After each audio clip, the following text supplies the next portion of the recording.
오늘 함께 읽으신 시편 22편의 말씀은 우리가 잘 알고 있는 다윗의 시입니다. 저자인 다윗이 이 시를 쓰면서 하나님께 신앙을 고백했던 그런 시입니다. 특별히 이 시가 어떤 상황 가운데 쓰였는지 우리 정확히 알 수 없지만 무언가 상당히 위협을 받고 있는 상황이다. 목숨의 위협을 죽음 앞에 서 있는 가운데에 쓴 시임을 우리가 여러 내용들을 통해서 알 수가 있습니다. 하지만 동시에 시편 22편이 우리에게 친숙하고 또한 잘 알려져 있는 것은 바로 이 시의 첫 구절과 구석구석의 몇 구절들이 바로 예수님을 통해서 성취되었음을 알 수 있고, 또 십자가상에서 1절의 말씀을 예수님께서 말씀을 하셨기 때문에 우리가 이 구절들을 잘 알고 있습니다. 마가복음 15장 34절의 말씀을 보시면 제9시에 예수께서 크게 소리 지르시되 엘리 엘리 라마 사박다니 하시니, 이를 번역하면 나의 하나님 어찌하여 나를 버리셨나이까 하는 뜻이라, 이렇게 말씀하고 있습니다. 이 구절은 잘 보시면 아시겠지만 오늘 22편 1절의 말씀, 내 하나님이여 어찌 나를 버리셨나이까, 이 구절을 그대로 예수님께서 십자가상에서 말씀하신 것입니다. 그래서 오늘의 본문을 함께 살펴보면서 두 가지로 접근해 보기를 원합니다. 첫 번째는 1차적인 이 시의 저자인 다윗이 왜 이런 시를 쓰게 되었으며, 또 그런 상황 가운데에서 다윗이 어떻게 신앙 고백을 하고 또 그것에 반응했는지를 함께 묵상하기를 원합니다.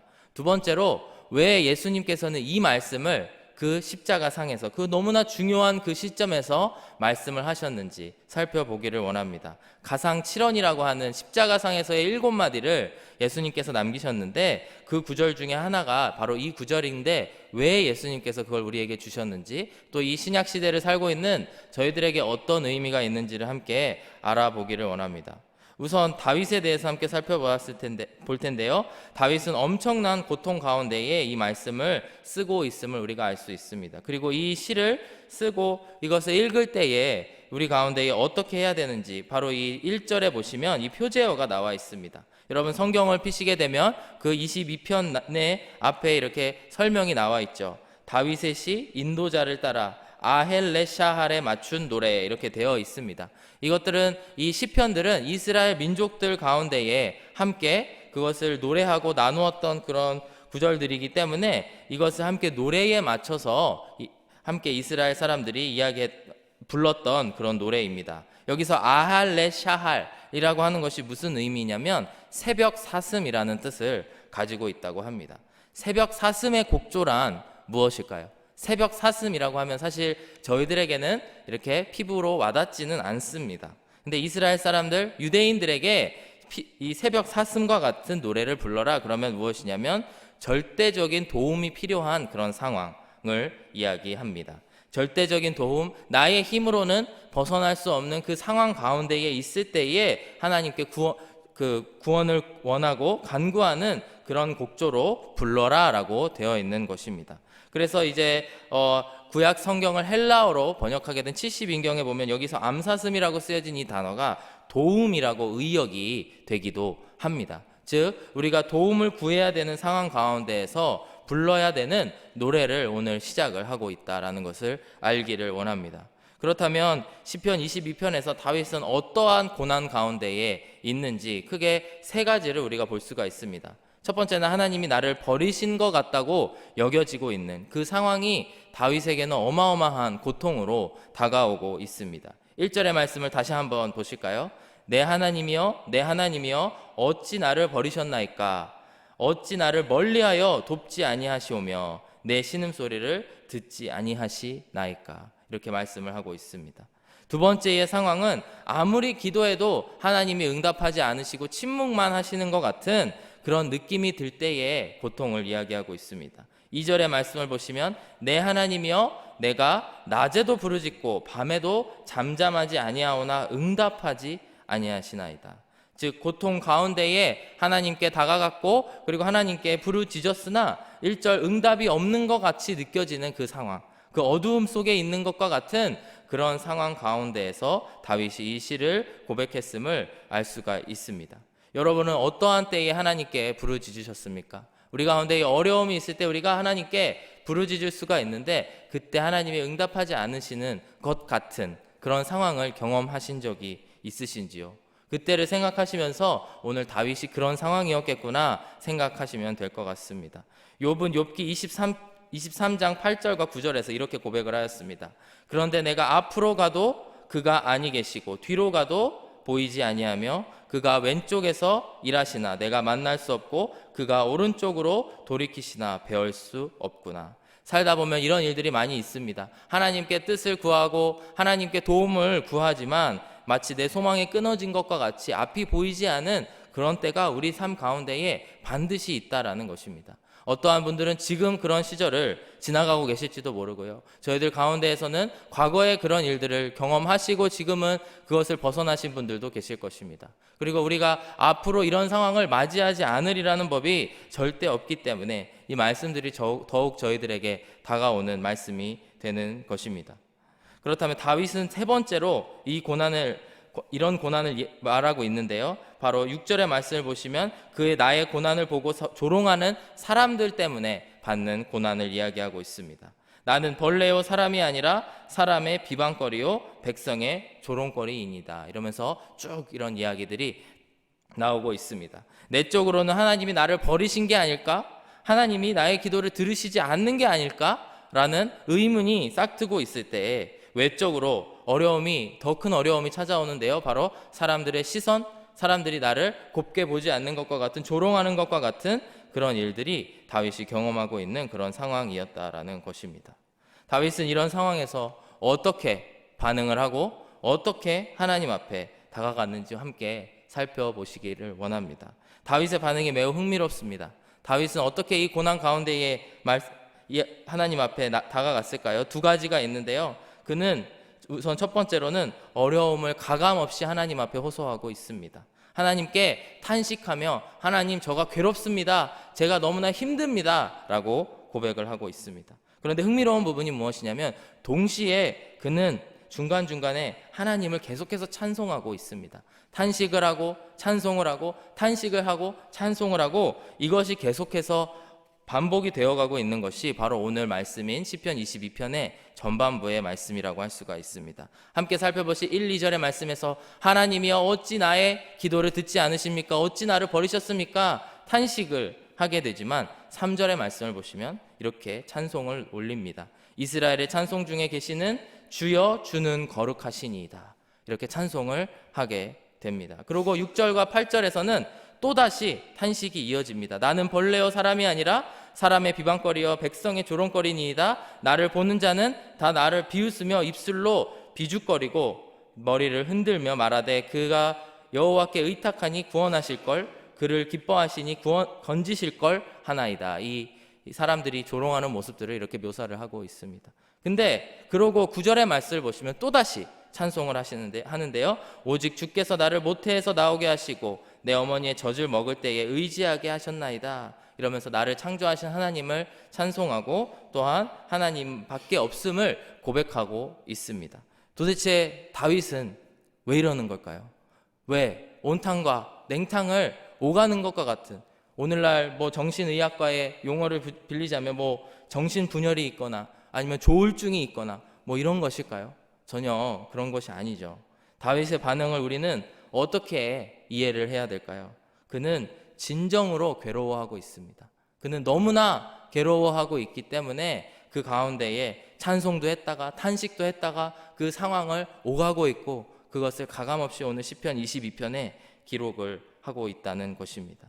다윗은 아마 어떤 상황 가운데 있냐면 그의 내적으로는 큰 모순 앞에 서 있다라고 생각을 합니다. 모순이란 무엇입니까? 어떠한 두 가지 사실이 앞뒤가 맞지 않는 두 사실이 동시에 나에게 다가올 때에 느끼는 것이 그런 상황을 모순적인 상황이라고 이야기를 합니다. 다윗 앞에서 어떤 모순이 있었을까요? 바로 그의 신앙과 그가 지금 눈앞에 펼쳐지고 있는 그의 경험들이 모순적으로 보이는 그런 상황 가운데에 다윗이 있다라는 것입니다. 다윗은 분명 신앙이 있는 사람입니다. 그것을 우리가 부정할 수 없습니다. 그래서 4절과 같이 고백을 하게 되는데요. 우리 조상들이 주께 의뢰하고 의뢰하였으므로 그들을 건지셨나이다. 조상들을 너무나 부러워하고 있습니다. 나의 지금 이 상황이 너무나 힘들지만 그것을 모두 이겨낸 조상들, 그리고 땅에 묻혀져 있는 그 조상들을 너무나 부러워하고 있습니다. 그것은 무엇이냐면 조상들이 하나님을 의뢰하였고 의뢰하여서 구원을 받았다라는 것을 믿고 있다라고 하는 것입니다. 좀 전에 살펴보았지만 두 번째로 하나님에 대한 창조주에 대한 믿음과 신앙이 있는 것이 다윗의 고백입니다. 하나님이 나를 지으셨고 나를 젖먹이실 때에도 하나님이 나를 돌보셨고 그로 말미암아 지금까지 하나님이 나를 지켜주고 계시다라는 것을 분명히 입술로 고백하고 시로 기록하고 있는 것을 우리가 볼 수가 있습니다. 하지만 나의 신앙과는 별개로 내 앞에 펼쳐져 있는 이 상황들, 이것이 너무나 비창해서 나의 신앙과 일치하지 않는 것과 같은 모습들을 보게 되는 이런 모순적인 상황 앞에 선 다윗을 우리가 보고 있는 것입니다. 우리도 언제든지 이 다윗과 같은 이런 상황에 처해질 수 있다고 생각을 합니다. 다윗을 통해서 우리가 받을 수 있는 위로가 무엇일까요? 다윗은 바로 이런 상황을 가감없이 하나님 앞에 가지고 나아가는 그 하나님과의 친밀함을 우리가 볼 수가 있습니다. 우리는 가끔 신앙생활을 하다 보면 어찌 감히 하나님께 그런 말을 해? 어찌 하나님 앞에서 그런 거룩하지 못한 그런 말을 하고 행동을 하나? 이렇게 생각을 할 수가 있습니다. 하지만 우리가 시편의 말씀을 묵상하다 보면은 놀라는 것이 무엇이냐면, 야, 그 다윗이 이렇게 하나님 앞에 고백을 했네. 거룩하지 못하게. 우리들의 인간적인 생각을 보게 되면 어찌 그런 말을 하나? 이렇게 생각이 들 수도 있을 것입니다. 하지만 우리가 다윗을 보며 부러워하는 것이 그래도 그렇게 하나님 앞에 나아가고 있는 다윗의 친밀함이 보이는구나 라고 생각을 할 수 있을 것입니다. 우리도 언제든지 이런 상황 가운데 있을 때에, 어려움 가운데 있을 때에 주님을 의지하시기를 바랍니다. 우리의 기도를 들어주실 분은 하나님밖에 없음을 이 시간 꼭 기억하시기를 원합니다. 오늘의 본문을 보시면은 14절과 18절의 말씀을 살펴보실 텐데요. 이 구절들을 살펴보게 되면은 다소 과장된 표현으로 다윗이 하나님 앞에 토로하고 있습니다. 시기 때문에 무엇이든 허용이 되지 않겠습니까? 그의 상황을 과장해서 오히려 과장하면서 하나님 앞에 애원하고 있는 모습을 우리가 볼 수가 있습니다. 14절의 말씀을 보시면 나는 물같이 쏟아졌으며 내 모든 뼈가 어그러졌으며 내 마음은 밀랍 같아서 내 속에서 녹았으며, 죽은 사람을 의미하고 있는 것입니다. 내가 죽은 사람과 같다, 이렇게 비유적으로 이야기를 하고 있습니다. 15절 말씀을 보시면 내 힘이 말라 질그릇 조각 같고 내 혀가 입천장에 붙었나이다. 주께서 또 나를 죽음의 진토 속에 두셨나이다. 개들이 나를 에워쌌으며 악한 무리가 나를 둘러 내 수족을 찔렀나이다. 내가 내 모든 뼈를 셀 수 있나이다. 과장이죠. 그들이 나를 주목하여 보고 내 겉옷을 나누며 속옷을 제비 뽑았나이다. 내 겉옷을 찢고 속옷을 제비 뽑았다라고 하는 것은 그 사람이 죽었을 때, 처형을 당했을 때 일어나는 일들을 이야기하고 있습니다. 다윗은 자기의 상황을, 주님 왜 나를 죽은 자 같이 대하십니까? 왜 나를 죽이셨습니까? 나의 상황이 너무나 그렇습니다 라고 토로하고 있는 하나님을 보게 되는 것입니다. 다윗과 하나님과의 관계를 우리가 보게 되는 것입니다. 우리가 하나님 앞에, 그리고 주님 앞에 나아가면서 차려야 될 격식이 무엇이 있을까요? 특별히 우리가 하나님께 기도하는 상황, 특별히 내가 힘든 상황에서 기도하는 상황 가운데에서 하나님 앞에 차릴 격식이 무엇이 있겠습니까?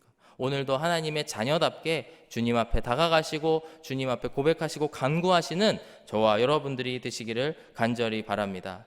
그리하여서 19절과 같이 고백하시는 저와 여러분들이 되시기를 간절히 바랍니다. 여호와여 멀리하지 마옵소서. 나의 힘이시여 속히 나를 도우소서. 하나님께 애원하시는 저와 여러분들이 되기를 간절히 바랍니다. 내 생명을 칼에서 건지시며 내 유일한 것을 개의 세력에서 구하소서. 나를 사자의 입에서 구하소서. 주께서 내게 응답하시고 들소의 뿔에서 구원하셨나이다. 고백하시는 저와 여러분들이 되시기를 간절히 바랍니다. 우리의 삶 가운데에 나의 신앙, 나의 믿음과 또 그 상반된 현실이 눈앞에 펼쳐지는 경우들이 당연히 있을 것입니다.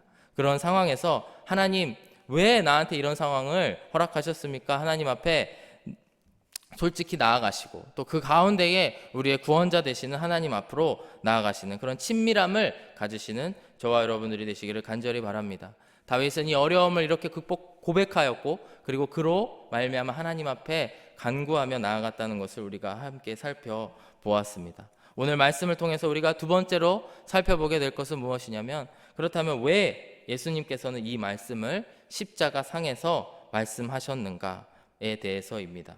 오늘의 본문은 예수님이 실제로 당하신 순환에 대한 예표적인 말씀입니다. 이 두 구절, 예수님의 때와 다윗의 때는 대략 1000년의 시간의 차이가 있습니다. 하지만 예수님께서 겪고 계신 상황, 십자가상에서 겪으셨던 그 모든 일련의 과정이 사실 오늘 다윗이 겪고 있는 이 상황과 똑같이 표현이 되고 있다는 것을 우리가 함께 살펴볼 수가 있습니다. 사실 다윗은 제가 조금 전에도 말씀드렸지만 다소 과장되게 표현하고 시적인 허용을 받으면서 표현을 한 시들이 여기에 나와 있는데요. 우리가 이 말씀들을 함께 살펴보게 되면은 예수님께서는 다윗의 비유를 실제로 이루어 가시는 그 말씀을 성취하시는 것들을 우리가 볼 수가 있습니다. 시를 함께 읽다 보면은 시적인 표현들이라고 하는 게 있죠. 비유를 하고 그 비유를 사실인 것처럼 이야기하는 것이 사실 시를 읽을 때에 우리가 알아야 되는 그런 부분입니다. 조금 재미있는 이야기가 될 수 있는데요. 제가 얼마 전에 저희 가정에서 겪은 이야기를 하나 나누기를 원합니다. 얼마 전까지 저희 여동생과 함께 살았습니다. 이제 시집을 가고 이제 출가를 해서 이제 저희 집에서 이제 나가게 되었는데, 제 동생이 공부도 많이 하고 저희 집안에서는 다소 똑똑하다는 소리를 좀 듣습니다. 그러나 자주 깜빡깜빡하는 빈도가 제일 높은 사람 중에 한 명이라고 생각을 합니다. 그래서 가정에서 너무나 자연스럽게 저와 현실 남매라고 이야기하죠. 남매 간의 관계에 있어서 뭔가 깜빡하는 거를 제 눈앞에서 들켰을 때 저도 모르게 이렇게 부르더라고요. 이 말이 조금 불편하신 분들은 이해해 주시기, 시적 허용으로 이해해 주시길 바랍니다. 이 정신병자야. 제가 이렇게 얘기를 하더라고요. 그랬더니 이게 정말 가족 안에서의 토크라는 걸 이해해 주시길 바랍니다. 그랬더니 제 아내가 화들짝 놀라면서 어떻게 여동생한테 그런 얘기를 할 수 있어? 다신 하지 마. 이렇게 저한테 충고를 아주 부드럽게 해주더라고요. 그리고 이제 결혼식을 하기 위해서 저희 부모님께서 한국에서 집에 오셨습니다. 이제는 상황이 바뀌어서 제가 집안에서 뭔가를 깜빡하는 일이 벌어졌습니다. 그랬더니 저희 어머니께서 저한테 그러시는 거예요. 이 정신병자야. 이러시는 거예요. 그래서 이게 우리 집안의 그런 용어구나, 시적인 허용이구나, 이렇게 생각을 했습니다. 어디까지나 이것이 비유적인 표현이라는 것이죠. 제가 드리고 싶은 얘기는 저희 어머니께서 귀한 아들에게 정말 너가 그 사람이야, 넌 병원에 가야 돼, 이런 이야기를 한 것이 아니죠. 저도 마찬가지로 제 여동생에게 너 병원에 가라, 이 얘기를 한 게 아니지 않습니까? 정말 너가 왜 깜빡하니? 그거에 대해서 이야기하면서 다소가 아니고 완전히 과장된 표현을 하고 있는 것을 볼 수가 있습니다. 사실 앞전에 살펴본 14절에서부터 18절까지의 말씀은 다윗이 이와 같은 상황은 많이 다릅니다만 이렇게 비유적으로 표현을 하였고, 그거에 대해서 이렇게 하나님 앞에 과장해서 토로했던 말씀들입니다. 그런데 우리가 신약 성경을 읽다 보면은 우리가 알게 되는 것이 있죠. 이 구절들이 바로 똑같이 마태복음, 마가복음에 나와 있다라고 하는 것입니다. 그런데 우리가 꼭 기억해야 될 것이 뭐냐면, 분명 다윗은 그것을 비유적으로 표현한 것인데 예수님께는 그것이 비유가 아니었습니다. 예수님께는 literally, 문자 그대로 그것을 하나하나 이루셨던 것이 바로 예수님께서 받은 순환과 고난이라는 것을 이 시간 꼭 기억하기를 원합니다. 이런 말씀 가운데에 14절부터 다시 한번 읽어보기를 원합니다. 나는 물같이 쏟아졌으며 내 모든 뼈는 어그러졌으며 내 마음은 밀랍 같아서 내 속에서 녹았으며 내 힘이 말라 질그릇 조각 같고 내 혀가 입천장에 붙었나이다. 주께서 또 나를 죽음의 진토 속에 두셨나이다. 개들이 나를 에워쌌으며 악한 무리가 나를 둘러 내 수족을 찔렀나이다. 내가 내 모든 뼈를 셀 수 있나이다.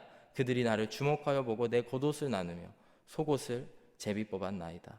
이렇게 말씀을 다윗이 남겼습니다. 2000년이 지난 후에 하나님의 때가 되었을 때에 예수님께서는 이 구절들을 다 문자 그대로 이루신 분이 오셨다라고 하는 것입니다. 그렇다면 예수님께서 십자가상에서 왜 이 구절 22절의 말씀, 물론 1절만 말씀을 하셨지만 22절의 말씀을 이야기를 하셨을까요? 저는 그렇게 생각을 합니다. 그 주변에 있었던 사람들, 특별히 유대인과 이스라엘 민족의 사람들, 율법을 잘 알고 있었고 이 시가서를 많이 묵상했던 사람들은 예수님께서 22편 1절의 말씀을 이야기하셨을 때에 저것은 다윗의 고난인데, 다윗이 고난을 받으면서 썼던 시인데 라는 것을 알았을 것입니다. 예수님께서 가상에서, 십자가상에서 그 말씀을 하신 것은 무엇이냐면 내가 바로 그것을 이루기 위해 온 메시아다. 구약의 모든 것을 이루기 위해서 온 메시아라고 하는 것을 말씀을 하고 계신 것입니다. 그렇기 때문에 예수님께서는 22편 1절의 말씀을 나누시면서 내 구약의 모든 것을 이루기 위해서, 그리고 하나님께서, 하나님 아버지께서 만들어 놓으신 그 역사 가운데에 그 구원을 이루기 위해서 온 하나님임을 이 시간 우리에게 선포하고 계시고 말씀을 하고 계시는 것입니다. 예수님께서는 다윗이 비유로 말한 것을 모두 이루시고 모든 것을 성취하신 분입니다.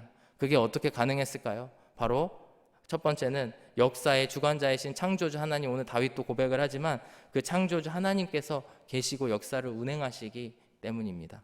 그리고 예수님, 성자 되신 예수님께서 그 모든 하나님 아버지의 계획 가운데에 순종하고 계시기 때문에 가능한 줄로 믿습니다. 그렇기 때문에 오늘 이 말씀 앞에 선 우리들이 어떤 신앙 고백으로 나아가야 될까요? 바로 구약의 모든 구절들을 이루신 분, 그것을 예표적으로 선포하고 있는 그분이 우리를 위해서 이 땅에 오셨고 우리를 위해서 죽으셨고 부활하셨고 승천하신 분이시다.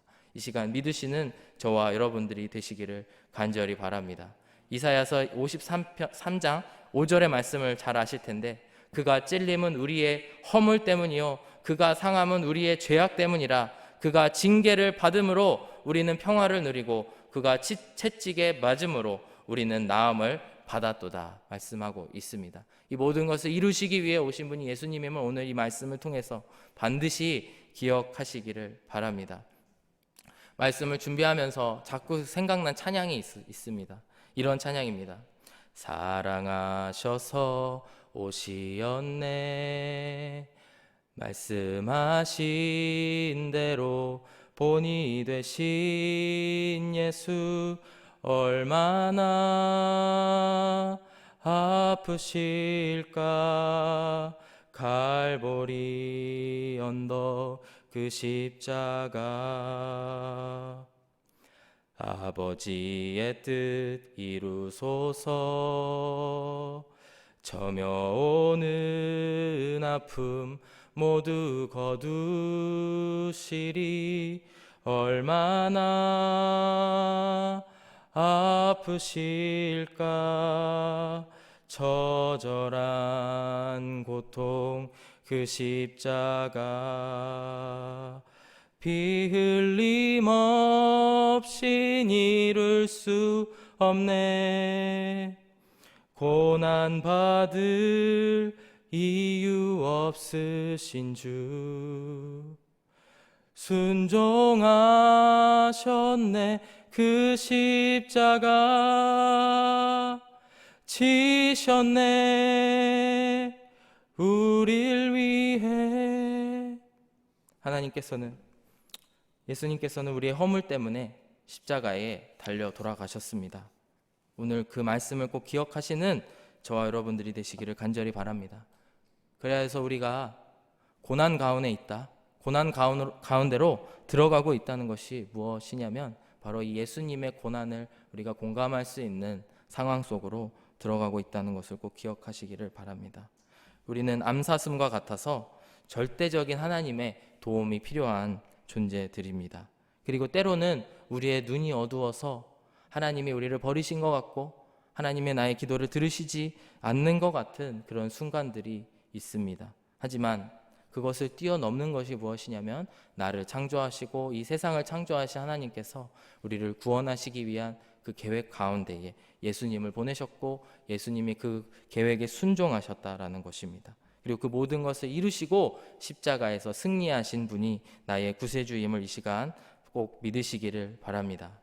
오늘 말씀을 기억하시면서 함께 찬양하면서 나아갔으면 좋겠습니다. 우리는 구원을 받았기 때문에 예수님께서 우리를 위해서 당하신 이 고난을 감사하며 매일 이것을 기뻐하면서 나아가야 됩니다. 내가 매일 기쁘게 순례의 길 행함은 이 찬양을 할 텐데요. 특별히 저는 이 후렴 말씀이 자꾸 생각이 났습니다.